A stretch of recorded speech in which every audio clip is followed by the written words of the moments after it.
राम राम। मैं पंडित एस के मिश्र।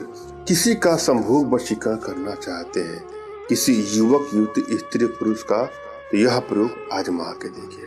इस प्रयोग में उसका फोटो हो या कोई छोटा कपड़ा या रुमाल हो, वह आपको लेना है। इन सबको इकट्ठा कर लीजिएगा। उसके बाद मैं जैसा प्रयोग बताऊं उसको एक एक स्टेप आप सुनते रहें। अपने आप में बहुत छोटा सा और सरल प्रयोग है। श्रद्धा भाव और विश्वास के साथ आप इसको करते हैं या करती हैं तो सफलता अवश्य ही मिलेगी। जब भी आप कोई प्रयोग करें तो अंदर से खुश रहने का प्रयास करें। अंदर से स्माइल, गहरी गहरी सांसें लीजिए। आप सोचिए कि आपके अंदर वो पावर है, वो क्षमता है कि किसी को भी अपने बस में कर सकते हैं या बस में कर सकते हैं। अगर आपके मन में टेंशन है, तनाव है, निराशा की ग्रंथि से आप जूझ रहे हैं और उस समय आप कोई प्रयोग करेंगे तो आपको सफलता ना के बराबर मिलेगी। अतः जब भी आप कोई प्रयोग करें अंदर से प्रसन्नता के साथ। आप किसी को बस में करने जा रहे हैं। भिखारी बन के तो आप बस में कर नहीं सकते हैं। रोनी हुई सूरत को लेकर तो किसी का वशीकरण हो नहीं सकता है। आपके पास वो क्षमता होनी चाहिए, वो पावर होनी चाहिए कि आप दूसरे को अपने बस में कर सकते हैं। दूसरों को बस में करने के लिए जरूरी है कि आप अपने आप को भी बस में करें। ये नहीं कि अगला आपको रुला दे आप रोना शुरू कर दे, अगला आपको हंसा दे आप हंसना शुरू कर दे। आपका जो भी कंट्रोल है दूसरे पर यदि है तो आप किसी का वशीकरण नहीं कर सकते। अपने आप को उस अवस्था में लाइए, अपने आप में लौटिए। जब किसी को चोट पहुंचता है, कष्ट होता है, दर्द होता है तो वह इंसान अपने आप से बाहर हो जाता है। तो यहां पर आपे से बाहर नहीं जाना है। किसी ने गुस्सा दिला दिया, क्रोध हो गया, आपे से बाहर चले गए। किसी ने चोट पहुंचा दिया, चोट लग गई, अब उसकी याद में भटकना शुरू कर दिए। किसी ने धोखा दिया, अब उसको लेकर के आप माला जपते रहिए। तो यहां इसे कहते हैं आपे से बाहर होना।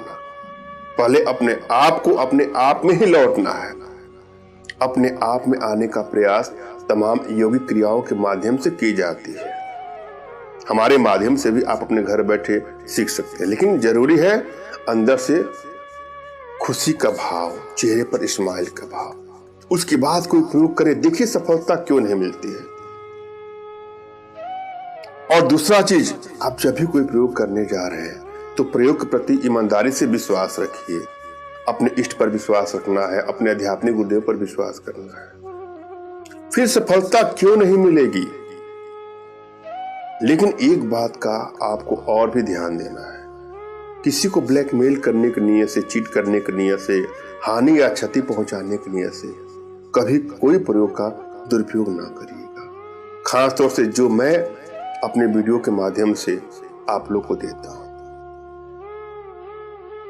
यदि आप लोग का रिश्ता ठीक ठाक चल रहा था और अचानक से अगले के मन में आपके प्रति प्रेम का भाव खत्म हो गया है, वह आपको भाव नहीं दे रहा है, भाव नहीं दे रही है, वह आपसे दूरियां बनाना चाह रहा है या दूरियां बनाना चाह रहा है, वहां इसका प्रयोग करिए। या आप लोग के दाम्पत्य जीवन में कुछ इस प्रकार की समस्याएं आ गई हैं कि एक दूसरे से बात तक नहीं हो रही, प्रेम खत्म होता जा रहा है, तो अपने प्रेम को प्रगाढ़ करने के लिए संभोग वशीकरण का प्रयोग किया जा सकता है।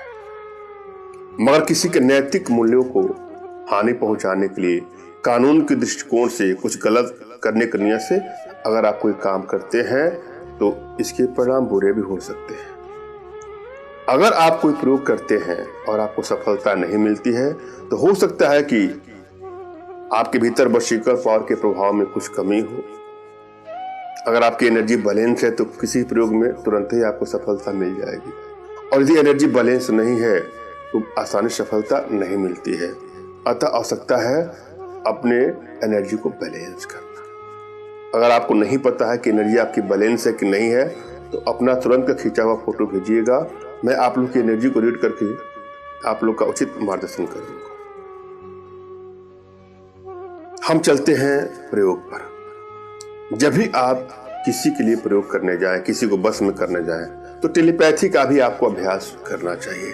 मैंने बहुत सारे वीडियो टेलीपैथी पर बनाए हैं, जाकर उसको देख लीजिएगा और उसको अपने मन में, हृदय में बिठा लीजिए। सोचिए कि वहां पर ये विराजमान है, बस उसको देखिए। जैसे हनुमान जी ने अपना सीना फाड़ के दिखा दिया कि मेरे दिल में प्रभु राम है, श्री राम है, माता सीता है, और उसी प्रकार से अपने दिल में अगले को बिठा लीजिए। अंदर से खुश मिजाज हो करके, प्रसन्नता के भाव से आप कल्पना करिए कि वह आपके बस में है, वह आपको छोड़ के जा ही नहीं सकता है। आप जैसा चाहेंगे वैसा वो करे। यह कुछ अभ्यास है जो बहुत जरूरी है। हम चलते हैं प्रयोग विधि पर। सर्वप्रथम आपको अपने इष्ट का स्मरण करना है, उनसे मानसिक रूप से मानसिक आदेश और आशीर्वाद प्राप्त कर लेना है। तत्पश्चात अपने आध्यात्मिक गुरुदेव का भी आपको स्मरण करना है और उनसे भी आपको मानसिक रूप से मानसिक आदेश और आशीर्वाद प्राप्त कर लेना है। और यदि आपके पास कोई आपके आध्यात्मिक गुरुदेव नहीं तो बिल्कुल परेशान ना हो। एक गुरु का होना बहुत जरूरी है प्रयोग की सफलता के लिए। अगर आपको लगता है कि आपके पास कोई गुरु आसानी से मिल जाएंगे तो उनसे मानसिक आदेश प्राप्त कर लीजिएगा। फिर भी यदि आप लोग को लगता है कि आपके पास गुरु नहीं है तो परेशान ना होइए। मेरे प्रति कृतज्ञता का भाव, श्रद्धा का भाव, विश्वास का भाव और समर्पण का भाव रखते हुए मुझसे ही मानसिक रूप से मानसिक आदेश और आशीर्वाद प्राप्त करके यह प्रयोग करें, आपको सफलता अवश्य मिलेगी। मुझसे मानसिक रूप से मानसिक आदेश और आशीर्वाद प्राप्त करने के लिए कमेंट बॉक्स के नीचे आपको टाइप करना है कि मुझे आदेश दें, और यदि रिप्लाई में मैं आपको हार्ट का सिंबल या साइन देता हूं तो आप समझ जाएगा कि आपको आदेश और आशीर्वाद मिल चुका है। इस प्रयोग को आप कर सकते हैं या कर सकते हैं। कमेंट बॉक्स में वही लोग कमेंट करें जिन्होंने चैनल को सब्सक्राइब किया है। यदि आप लोगों ने सब्सक्राइब नहीं किया है तो सब्सक्राइब कर लीजिएगा। एक बात तमाम भाइयों से, माताओं से, बहनों से कहना चाह रहा हूँ, कृपया हमसे संपर्क करने के लिए व्हाट्सएप पर मैसेज करें। अपना नाम, अपना तुरंत खींचा फोटो, अगले का नाम, अगले का फोटो, या जो भी समस्या हो साफ साफ लिखिए। तमाम बहनें हैं, माताएं हैं, कुछ भाई लोग हैं, पहले कॉल ही करना शुरू कर देते हैं। नंबर दिया हुआ है, लगते हैं कॉल करने। एक तो उनकी पूरी बात हमसे हो नहीं पाती है, क्योंकि अधिकतर फोन आते हैं, सबके फोन रिसीव नहीं हो सकते हैं, और फोन करने के बाद ही मैं उनसे कहता हूं कि आप व्हाट्सएप का ही प्रयोग करें। अतः सभी लोग से मेरा आग्रह है, नम्र निवेदन है कि कॉलिंग का प्रयोग कम करके व्हाट्सएप पर मैसेज करें। यह प्रयोग आपको शनिवार की रात्रि में करना है। शनिवार की रात्रि में किसी आसन पर बैठ जाए, अपने या अपने बेड पर ही बैठ करके उसके फोटो के सामने, या कोई कपड़ा उसका हो या कोई रुमाल हो, इस मंत्र को पढ़े और फूंक मारे 11 बार श्रद्धा भाव से, या 108 बार। ऐसा करके जब भी सुबह उससे मिलने जाएंगे और इस मंत्र का मन ही मन आप दोहरा लेंगे, फिर वह आपके प्रेम में व्याकुल हो जाएगा या व्याकुल हो जाएगी। बहुत ही चमत्कारिक प्रयोग है। इस प्रयोग में एक मंत्र की आवश्यकता है। पहले मंत्र को ध्यान से देखे, सुने और समझे। ओम नमो खम्भ काम प्रिय अमुक या अमुकी फला का नाम लिखना है। उसके बाद पढ़ना है आपको संभोगे मम देही देही पच फट फट। इसी मंत्र का आपको जाप करना है रात में, और फोटो पर या उसके कपड़ों पर फूंक मारना है। और जब सुबह उसके सामने जाए तो नजरें मिलते ही इस मंत्र का 7 बार जाप करना है और अपनी इच्छाओं को प्रकट करना है। आपकी समस्त इच्छा अगला पूरा करेगा या पूरी करेगा। मैंने अब भली बात समझाने का प्रयास किया है, आशा है आप लोग के समझ में आया होगा। फिर भी यदि आप लोग के जीवन में कुछ इस प्रकार की समस्या है, या जीवन से जुड़ी कोई भी समस्या हो, किसी प्रकार की कोई आर्थिक समस्या, मानसिक समस्या या शारीरिक समस्या हो, तो बिल्कुल निराश ना हो। अपना तुरंत खींचा फोटो हमारे व्हाट्सएप पे मैसेज करें। मैं आप लोग की एनर्जी को रीड करके आप लोग का उचित मार्गदर्शन करते हो सकता पढ़ने पर अपने भारतीय विद्याओं के माध्यम से आप लोग का उचित समाधान भी करूंगा। धन्यवाद। राम राम।